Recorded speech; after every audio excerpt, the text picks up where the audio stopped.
I joined the Navy as the result of needing support while I went to medical school at the University of Miami down in Miami, Florida. And they had a very active reserve group of Navy Medical Corps officers. And were actively recruiting folks to go on scholarship. So I had a United States Navy scholarship that paid my way through medical school, and in addition to that gave me a stipend that I could live on every month. So I essentially joined the Navy in 1972. And then by virtue of, well, several things happened as a result of being on scholarship within the Navy in medical school. One was I was able to do externships at naval hospitals across the country. And I was in medical school in Miami, but I did externships in Portsmouth, Virginia at the Naval Hospital there, and again at San Diego, California at the Naval Hospital there. And so when I graduated from medical school and applied for residency, at the time, the military residencies were outside the match. So I went ahead and applied for a residency in obstetrics and gynecology and was selected to be a resident in San Diego at the United States Naval Hospital. It was called the Naval Regional Medical Center, San Diego at that time. And I did my 4 years of OBGYN training there. And then after finishing my residency program, I had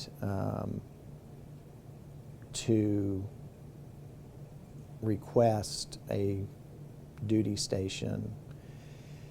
And they had duty stations across the United States and overseas, and most of us wanted to stay stateside, but I'll never forget my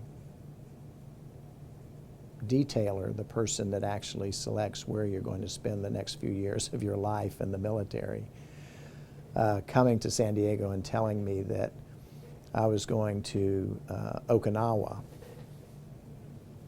And I remember telling him, oh gosh, I really would prefer not to go there, because while I was at NRMC San Diego, I'd made some good friends in the infectious disease division, and I knew they were doing research in the Philippines, and I said, look, why don't you send me to the Philippines and send somebody else to Okinawa? And they did that, and it really kind of made my medical career, because what I did when I was in the Philippines practicing OBGYN is I got interested in infectious diseases and subsequently applied for a fellowship in the Navy back at San Diego in the Department of Medicine, and was fortunate enough to be able to do an adult infectious disease fellowship as an obstetrician gynecologist in a Department of Medicine, which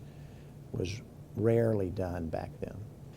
And then once I finished my fellowship, I owed the Navy 2 years more of my obligation for them putting me through medical school, and so my family was back on the East Coast, so I requested to be transferred to Portsmouth Naval Hospital, and I was sent there for the final 2 years of my career.